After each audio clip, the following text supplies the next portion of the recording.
उत्तर प्रदेश के बागपत में थूक जिहाद का मामला। थूक लगाकर रोटी सेकने का वीडियो हुआ वायरल। रोटी में थूक लगाते कैमरे में कैद हुआ युवक। उत्तर प्रदेश में गाजियाबाद में एक नौकरानी की शर्मनाक करतूत, घर के खाने में मिलाती थी यूरिन। पुलिस ने मामला दर्ज कर जांच शुरू की। यूपी के सहारनपुर में तेज रफ्तार, कई गाड़ियों का निकला काफिला। हूटो बजाते गाड़ियों का वीडियो वायरल। कार में स्टंट करते दिन नजर आए लोग। कांग्रेस विधायक बाबू जंडेल ने भगवान भोलेनाथ पर अभद्र टिप्पणी की है।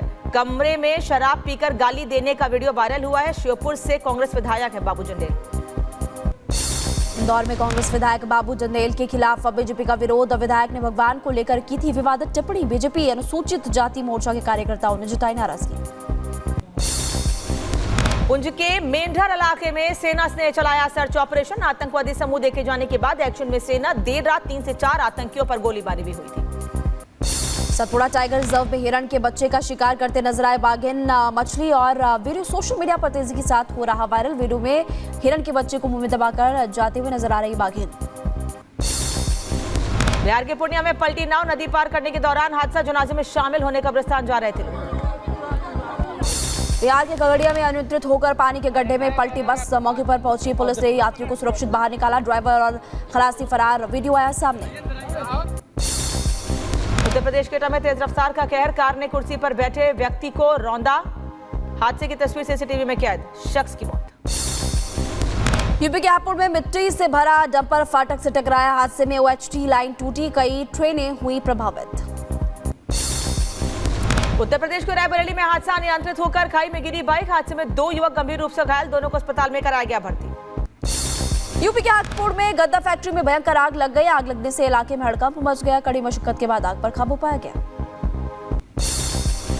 उत्तर प्रदेश के फिरोजाबाद में आग का तांडव। रिहायशी इलाके में गोदाम के अंदर केमिकल ड्रमों में लगी भीषण आग। कड़ी मशक्कत के बाद फायर ब्रिगेड ने आग पर पाया काबू। नवी मुंबई पुलिस ने शूटर सुक्सा की 4 दिन की ट्रांजिट रिमांड की मांग की है। अदालत ने 19 तारीख तक की दी है ट्रांजिट रिमांड। उत्तर प्रदेश के मुजफ्फरनगर में चरस तस्करों पर शिकंजा। आरोपियों से 3 किलो चरस बरामद। चमोली से उत्तर प्रदेश लाते थे आरोपी चरस। यूपी के गोंडा में असले से फायरिंग करते नजर आए युवक। अवैध असले के साथ युवक का वीडियो सोशल मीडिया पर वायरल। नोएडा के सेक्टर 20 में फायरिंग, पैसे के विवाद को लेकर 2 पक्षों में चली गोलियां। पुलिस ने आर्म्स एक्ट के समेत कई धाराओं में मुकदमा दर्ज किया। यूपी के मऊ में जिला अस्पताल के अंदर जमकर हंगामा। सांसद और डॉक्टर के बीच बहस हो गई। वीडियो सोशल मीडिया पर तेजी के साथ हो रही है वायरल। दिवाली से पहले ग्रेटर नोएडा में बड़ी कार्रवाई। भारी मात्रा में बरामद किए गए अवैध पटाखे। पूरे मामले में एक आरोपी को गिरफ्तार किया गया है। फिलिस्तीन में किरियत शमोना की बस्ती पर हमले का वीडियो जारी। हिजबुल्लाह की तरफ से किया गया था हमला। सीरिया के बंदरगाह शहर के पास हमला। विस्फोट की तस्वीर आई सामने। आसमान में नजर आया धुएं का गुबार। और उसी सेना ने FU सैनिक को मार गिराया। कुसर क्षेत्र में गोलीबारी हुई। रूस की तरफ से जारी किया गया है वीडियो। हिजबुल्लाह ने इजरायली टैंक को बनाया निशाना। हमले में चालक दल की मौत, कई लोगों के घायल होने की खबर। इजरायल ने गाजा शहर पर बमबारी की। मलबे में दबने से कई लोगों की मौत। भयानक तस्वीरें आई सामने।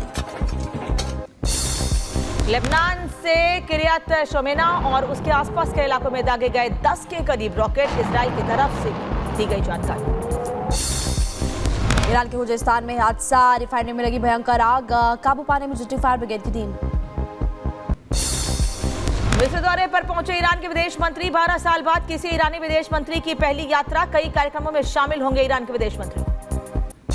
दक्षिण कोरिया से तनाव के बीच उत्तरी कोरिया में सेना में शामिल होने की लगी होड़। 1 हफ्ते में 14 लाख युवाओं ने आवेदन किया।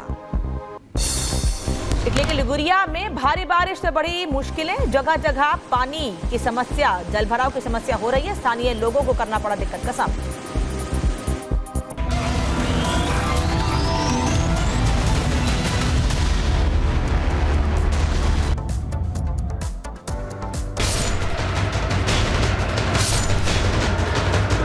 पार्लियामेंट भी खुद पूरा का पूरा इलाका, एयरपोर्ट भी यही वक्त के प्रॉपर्टी के ऊपर बनाया गया।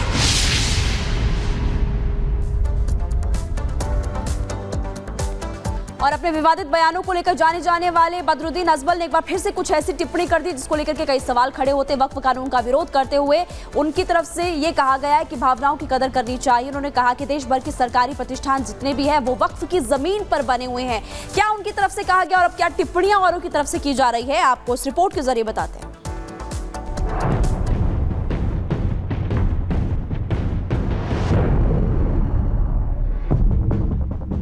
जिस संसद भवन पर वक्फ संशोधन बिल पेश किया जाना है, अब उसी संसद भवन की नई बिल्डिंग को लेकर पूर्व सांसद और AIUDF चीफ बदरुद्दीन अजमल ने चौंकाने वाला दावा करके विवाद खड़ा कर दिया है। बदरुद्दीन अजमल ने दावा किया कि संसद की नई बिल्डिंग वक्फ बोर्ड की जमीन पर बनी है। 15 साल 16 साल में रहा हूँ, हर तरफ एक ही आवाज था कि पार्लियामेंट भी खुद, और आप लोग रिसर्च करेंगे मिलेगा, वक्फ की प्रॉपर्टी का लिस्ट आज पूरी दुनिया में आ चुका है। उस पार्लियामेंट है वो खुद भी पूरा का पूरा इलाका, वसंत विहार का पूरा इलाका, एयरपोर्ट तक, यहाँ तक के बहुत से लोग कहते हैं कि एयरपोर्ट भी यही वक्फ की प्रॉपर्टी के ऊपर बनाया गया। जब से बदरुद्दीन अजमल का बयान सामने आया है, देश की सियासत में हड़कंप मच गया है। बीजेपी ने बदरुद्दीन अजमल के बहाने कांग्रेस पार्टी को घेर लिया है। केंद्रीय मंत्री गिरिराज सिंह ने आरोप लगाया कि वक्फ बोर्ड कांग्रेस की देन है और वक्फ अब पूरे देश में अपना कब्जा करना चाहता है। मैं कहता हूं ये वही लोग कहते हैं जो भारत को भारत माता नहीं मानते हैं, उनको भारत पर भरोसा नहीं है। संसद पर बोलने वाले की आइडेंटिटी ही खत्म हो जाती है और वक्फ बोर्ड कांग्रेस का नया नाजायज औलाद के रूप में है, जिसने कह दिया कि वक्फ बोर्ड जो कहे वही सही। ये कांग्रेस ने ये स्थिति पैदा की देश में कहीं कोई ऐसा संस्था नहीं जो खुद कब्जा करे और खुद न्याय दे। यही वक्फ बोर्ड को कांग्रेस ने अधिकार दिया, उसको खत्म करना चाहिए। बदरुद्दीन अजमल का आरोप है कि सरकार वक्फ की जमीन उद्योगपतियों को दे रही है, जबकि बीजेपी वक्फ संशोधन बिल लाकर वक्फ बोर्ड की शक्तियों पर अंकुश लगाने की बात कह रही है। सियासत अपनी जगह है, लेकिन जिस तरह से पुराने मंदिरों के बाद अब नई संसद भवन और दिल्ली एयरपोर्ट पर भी वक्फ की जमीन होने का दावा किया जा रहा है, ये बात देश के लिए बहुत चिंताजनक है। Bureau report, Republic Bharat.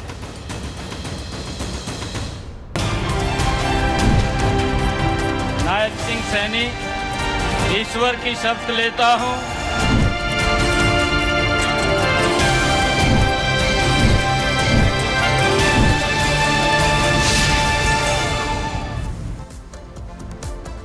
और नायब सिंह सैनी ने हरियाणा के मुख्यमंत्री के तौर पर दूसरी बार शपथ ले ली है। शपथ ग्रहण भले ही नायब सिंह सैनी का हो, लेकिन भारतीय जनता पार्टी से लेकर एनडीए के तमाम कद्दावर नेता मौजूद थे। प्रधानमंत्री नरेंद्र मोदी इस दौरान मौजूद थे अपने तमाम नेताओं के साथ, और इसीलिए इसे भारतीय जनता पार्टी का शक्ति प्रदर्शन कहा जा रहा है। जहां बड़ी संख्या में चेहरे मौजूद थे, वो तमाम चेहरे, बड़े चेहरे जो प्रधानमंत्री के साथ मंच पर थे और एक संदेश दे रहे थे कि कैसे एनडीए एकजुट है।